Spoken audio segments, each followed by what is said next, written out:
I just want to say I was honored to see Joel and Ashley as y'all came in, and I want to tell y'all publicly that our church has been praying for y'all because I know life has not been as easy as you would like it to be, and so I want you to know publicly that we've been praying for y'all and glad to see y'all tonight. Our speaker tonight is Tremaine, Baltimore. Tremaine, come on, make your way on up. Tremaine works with the men's basketball team here at Gleason. Our boys are men. Excuse me, I'm not going to call them boys. I'm going to call them men. They relate very well to Tremaine. Tremaine has a tremendous testimony. I've not heard your testimony, Tremaine, but Luke says that you have a tremendous testimony, so we're looking forward to you sharing that with us tonight. Yeah. And welcome to Tumbling Creek, Tremaine. All right, can y'all hear me? Yeah. Can you hear me now? Ah, good. All right. Well, like Brother Gene said, my name is Tremaine, Baltimore, and I live in Jackson. Well, I guess I really don't know where my residence is now because I've been back and forth here so much with basketball, so I kind of shacked up in some people's houses and in a camper. I live in a camper sometimes, and it's crazy. Didn't think my life would be like this right now, but hey, it's crazy, but I'm loving it. I love this town. All right, I do have to tell you a funny story about this town. I first came here for my freshman year of college. I'm a senior in Union now, so I came here 3 years ago for a D now, with the youth with First Baptist. And I'm driving down the road. Of course, I'm lost. All right, I'm crazy lost. The Christmasville Road. I took that road because that's the way they told me. I was like, this can't be people living out here. All right, and I drive down some more. All right, and I see the sign that says Gleason. I was like, oh, awesome. All right, so I make this right turn, and now, of course, I'm lost again. All right, and so I keep driving. I turn left somewhere. Then I go down some road, I don't know. But then I saw chickens cross the road. All right? Literally, chickens was crossing the road. And I said, this is not what I'm used to at all. All right? This is not what I'm used to at all. And so I called, I think it was Brother Mitch at that time. He was there. I called him. I said, man, I'm somewhere by a barn. And I'm literally stopped in the middle of the road right now as the chickens cross, and I'm lost. I'm like sweating because I'm supposed to have been there like 40 minutes ago, and it was crazy. And I said, oh man, God, just let me get through this weekend. All right, let me get out of this town because this is not Jackson. All right, and just let me. But it's funny because now I'm here still 3 years later, and I think that is crazy the way that goes. But I do want to read y'all something before I start, and then we'll get to it. This is from Ephesians. It's probably one of the verse that has impacted my life so much, and the verse that truly speaks to me every time I read it.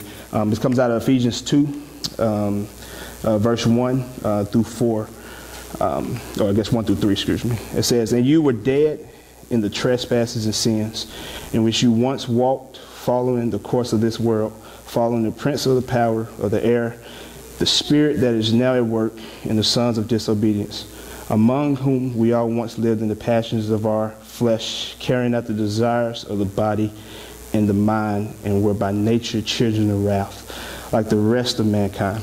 All right, let me pray before I start. I like to do that. All right, dear Heavenly Father, just thank you so much for this opportunity. Thank you so much for these wonderful people of this town, Gleason.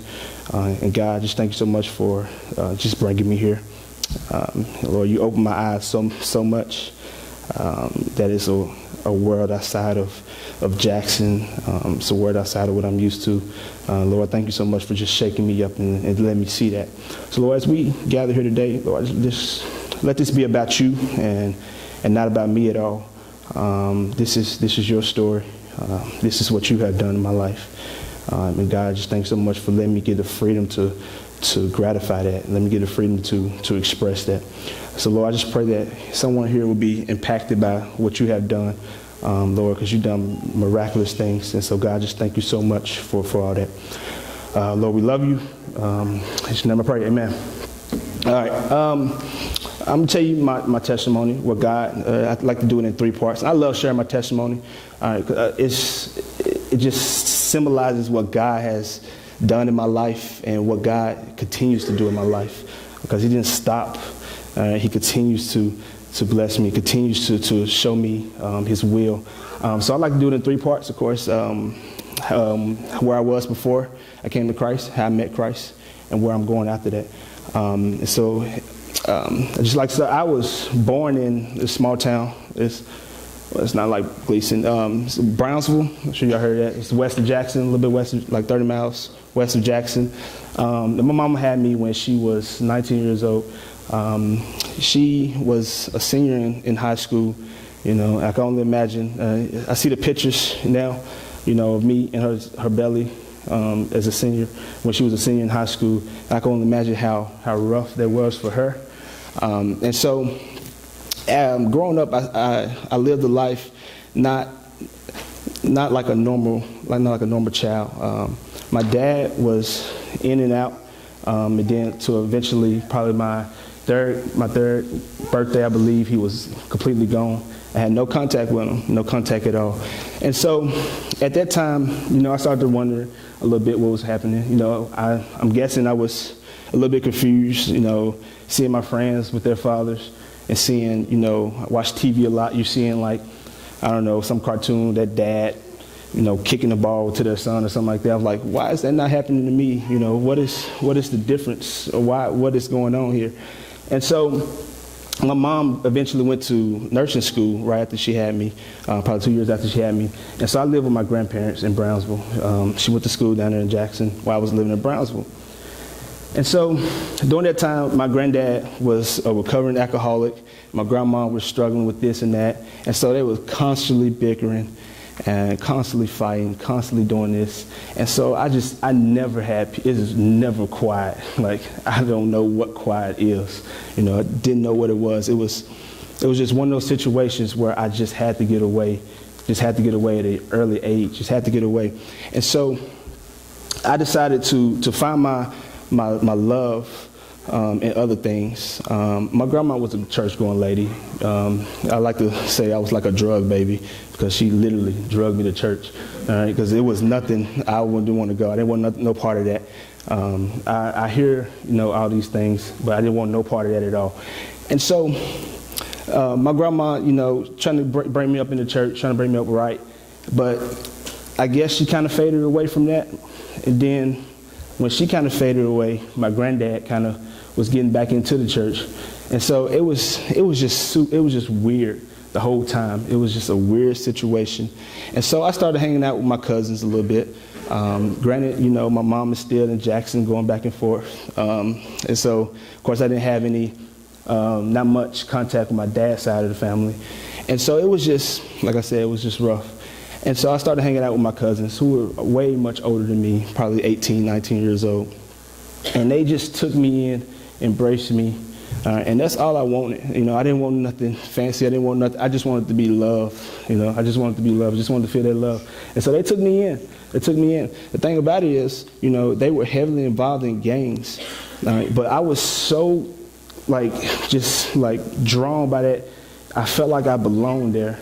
All right, and so I started doing whatever they would ask me to do, and this was a young age. And so about 8 or 9 years old, I was doing things as running drugs down the street, for whoever, because nobody expected an 8 or 9 year old to be doing that, and I witnessed so many things, so many things in my life that an 8 or 9 year old should not see, so many things, and so. And I'm thinking this is just the way of life. This is life. This is how it's supposed to be. I don't know any differently of what's in store. I don't know anything differently. And so, my cousins will continue to say, Tremaine, you're doing a good job. Tremaine, we love you. All right, continue doing work. You're doing great. We love you, man. We love you. So I'm just drawn to that. And so my mom officially finished school years and years later, and I moved back with her. And so we moved back to Jackson, probably when I was about 10 years old. And I knew it was going to be different because I had to pick up life a little bit. I was kind of like I remember myself being excited to be starting a new like life, but I was kind of scared because I knew the people who loved me and who truly accepted me or who truly draw me in. I knew that they would not be there. So I was kind of on the fence between. I just didn't know. I just couldn't tell what life had in store. And so we moved into the like rough neighborhood in Jackson, around 10 years old. And of course I had to, at that time, you had to make sure that people knew who you were. You had to make sure that people knew who you were. So I did things that I shouldn't have no business to make sure people knew who I was. I didn't want nobody to think I was this type of guy who couldn't handle himself, because I had to grow up real early. My mom worked crazy hours, so I literally had to wake myself up, take myself to school. Well, I didn't take myself to school, just hop on the bus, and just come back, fix my own dinner, do my homework, and mom gets in like 12 o'clock at night. I barely saw her, and then I'd do the same thing over and over again. And so I had to just grow up real quick, and I knew that I would literally have to fight my way through life. I thought I would have to fight my way through life. And so that's what I did. I fought my way through life. During those early teenage years, my early teens, I had to fight every day. And when you get at probably like the first week, that's awesome, I guess, But after that, you get real tired. I got tired of fighting so much. I just got tired of fighting. I said, I don't want to do this battle. I don't want to do this. I'm just tired. I was tired. And so, and I guess, and I always say, when somebody's tired, they get very vulnerable. They let others say, you could say whatever. I remember my mom, when I needed money or needed something, I knew to always ask her when she was tired, because she would always say, yeah, or just speaking some type of tongue. But she always, agreed to it because she was vulnerable. She was willing to do whatever. And so during that time, I was so tired that I would hang out with anybody. I didn't care, I didn't really care what my image was. I really didn't care who I was. And I started this little home group or whatever. They would come to my neighborhood and teach me about this God. I was like, this God. That's why I said, some guy. All right, I always pictured some big white man with, powerful, the cartoon, powerful voice, strong fist. Every time I did something wrong, he was literally trying to strike me down. You hear all that. So that was who my God was. I just didn't want to make this white man mad. That's why I always said, didn't want to make him mad. And so I came into the realization that, I really couldn't care who God was. I really couldn't care where my life was going. I just didn't care. And so that reflected in my attitude. That reflected in my, the way I talked to people. That reflected in everything I did. I just had this, I just don't care mentality and this attitude. And so when I was around 12 years old, I started hanging around this one guy who I always say was like, like my brother. He was like my brother. He would, make sure I was up in the morning before I went to school. At the end of the day, make sure I was on the bus going back from school. He was like 5 years older than me. He was the guy I hung out with. He was awesome. All right? He was straight legit. I really liked this guy. He was just like the brother I needed, like the brother I never had. And so, but one day, he started talking to me differently. And then he started touching me a little differently. And I'm kind of like this guy. I was a little bit confused, but I really didn't, I didn't think too much about it. Then, I just blew it off, like the I don't care attitude, like it's no big deal. And the next day, he molested me, and then it went on and on and on, for weeks and weeks and weeks and weeks. And then after that, I realized that, right then that life is not worth living. Life is not worth living. Then I remember, like, my grandma or whoever these people were that come to my neighborhood will always talk about this God who was caring, and this God who was loving, this God who was, all powerful. They had every, word to describe him. I was like, where was that guy when all this was happening to me? Where was this guy when all this was happening to me? And so at that point, I realized, if there is a God, I don't want him in my life. All right? I don't want him in my life at all. If he allowed this to happen to me, an innocent 12-year-old boy, I don't want that God in my life, ever, ever. And so I went through middle school just like that. Like, I don't, every time somebody would mention God or mention prayer, say the word amen, Jesus, anything, I would literally turn deaf ears. I didn't want to hear it. I got angry. Like, I was very angry in middle school, very angry. And I retaliated in ways that should never happen. Retaliated in ways that should never happen. I thought, man, maybe if I do this thing, maybe somebody will take me away. All right, so I started doing things to try to get myself taken away. All right, and, I started, stealing cars, started doing this, started jumping these people, all that crazy stuff, just so I could be taken away. All right, because I just didn't want to be by nobody. But the crazy thing I always remember is that I had this one mentor who always stood by my side throughout those middle school years. I said, I don't understand what this guy's, agenda is, or how much he's getting paid to do these things, but I really don't care about that. I really don't want him to be here. But he was always there. He was always there. And when my 8th grade year, I had to go to juvie. And he was always there, all right? When I had my visiting hours, he would always come. He would always come. When I had opportunities to talk on the phone, he would always be the voice on the phone. I didn't understand that, but at this point, I really couldn't trust nobody. I couldn't trust nobody at all. And so I would sit there and listen, but in my back of my mind, I would say, this guy is trying to hurt me the same way like the last guy I let in my life. And so I'm not making that mistake again. I'm not making that mistake again. And so I go through high school and just realizing, I'm going through this crazy identity crisis. Like, it is mind-blowing. It's like, who am I? Who am I? I could never figure that out. Like, who am I? And so I started trying to build my identity on sports. I just started going, I just had to play sports because that's the only place I felt like was safe. That's the only place, I can be by myself and not worry about no one doing this or no one doing that. That's the only place I just felt at peace, was whatever sport I was playing, that particular field or that court, that's the only place I felt at peace at. And so that's where my identity went. My identity went straight to sports, nothing else. I didn't want people to see me. I just want them to see the athlete. I just want them to see, oh, that's the ball player.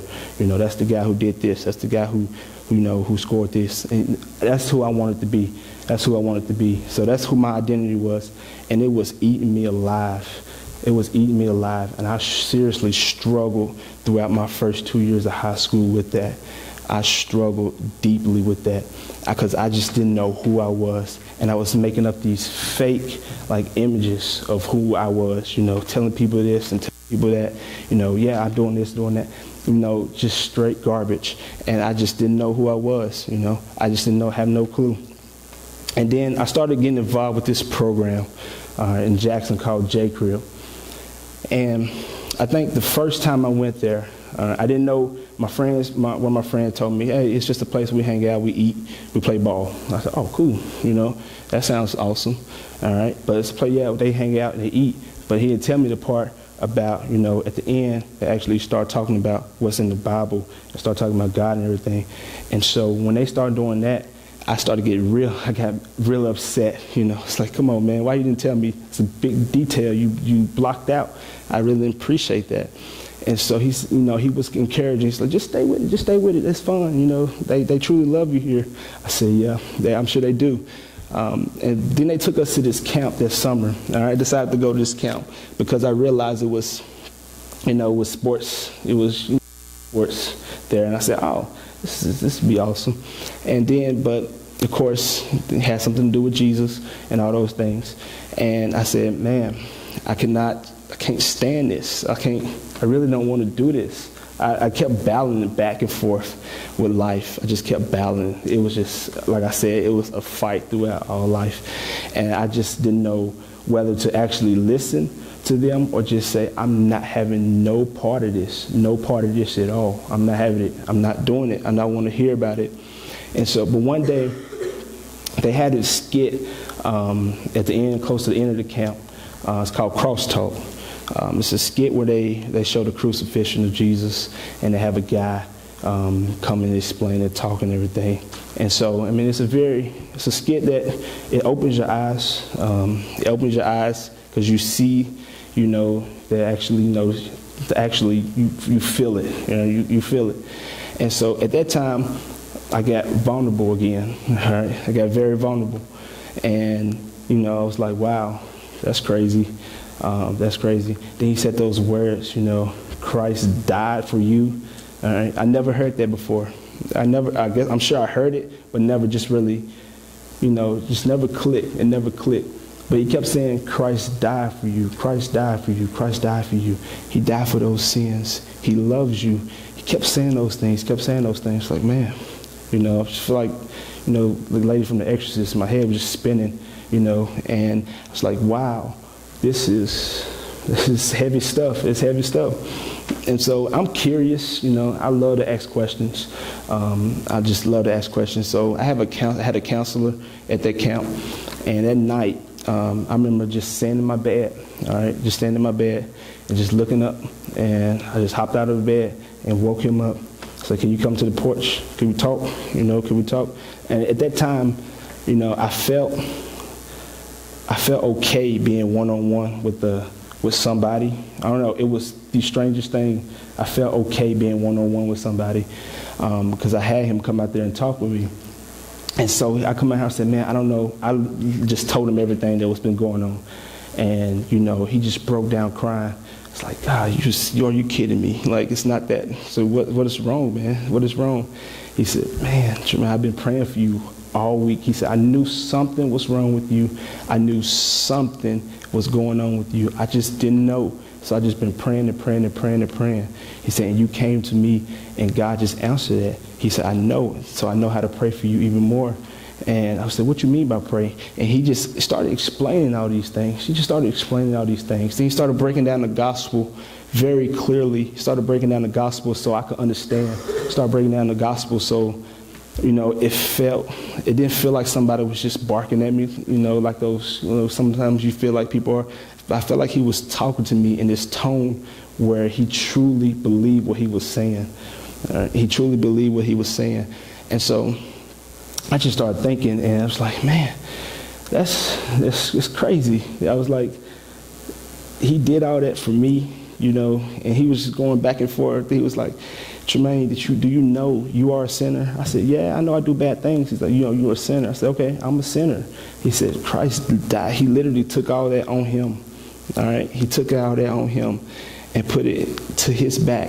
All right, and did it for you, Tremaine. I was like, I was just amazed of the love that took. All right, the love that took. I was amazed about what happened. I was just in shock. And so that night, I'm just asking all these questions, just blurring out, why did he do that? Why me? It's like a cajillion people in this world. Why me? Why me? I said, Tremaine, he just loves you. He loves you. I said, why me? I just kept asking the question, why me? Out of everybody, why me? And he just said, Tremaine, he just loves you. I said, that is awesome.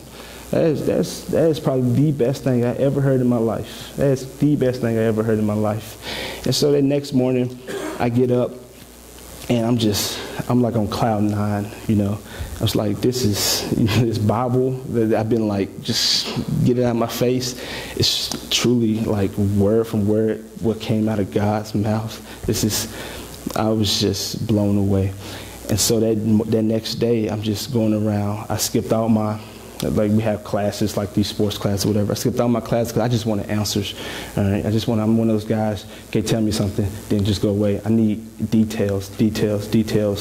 All right? And he just explained to me, how I needed to come to him and how I need to truly make a change for him and how I truly need to make a decision to follow him forever. I said, man, I said, I want to make that decision. I want to make that decision to become a follower of Christ. And so I made that decision, late in my sophomore year, I guess it was my junior year coming up, made that decision to follow him. But then he told me news. I'm thinking my life is going to be just, peachy, thinking just cupcakes and orange juice all the day, And so, but then he told me, that, it's going to be a struggle. It is going to be a struggle. I said, come on, that's not what I want to hear. He led me up to all the good stuff. Then he told me, he said, it's going to be a struggle daily. You're going to literally fight like you've been fighting daily. I said, man, I'm tired of fighting. He said, yeah, you was tired of fighting because it was just you. He said, but now you have Christ to fight those. And so it is so much better when you have someone all-powerful fighting for you. And I was like, man, that is great. So I was ready to fight. I was just going up, fists just blazing. I was ready to fight spiritually this time and not physically. And so I get back, and I'm just, like I said, I'm like on this cloud nine. And I tell all my teammates, all my basketball teammates, because we had a camp that next day. I was like, y'all won't believe what just happened to me this past week. And I'm like expressing and that was the one time I felt like, man, this guy really does love me. He would never hurt me. And his love is very true. It is genuine. It is 100% real. And I just felt back into the times where I've been so just utterly just despicable, like I read that verse that said we were children of wrath, and how God continues to shed light on me. And like I said, it's been a struggle ever since. I literally every day have to fight because Satan is attacking even harder, I believe, now than he was before I became a believer, because Satan knows that he's a follower of Christ, so he tries his best to do everything to steer me away from that. But now in my life, I see, I always think every day I wake up, I say, this is just crazy. When I got accepted into college, whoever would have thought that, then, I'm going through college, my college years and whatever, and my mind is, I'm like, I'm in college now. I am, doing the things that I truly like now, because people always give you these statistics. I heard them growing up like crazy, you're either going to be dead or in jail by the time you're 18 or 21 or whatever. You're going to be this, or Tremaine, you keep doing this, you're going to be living like this, you're going to be just like your dad. You hear all those things, and the coolest thing is like, wow, the only thing different about all those things is that I have Christ now. That's the only thing different. I have Christ now. And so all those statistics that you were throwing at me, all those things you were telling me, don't really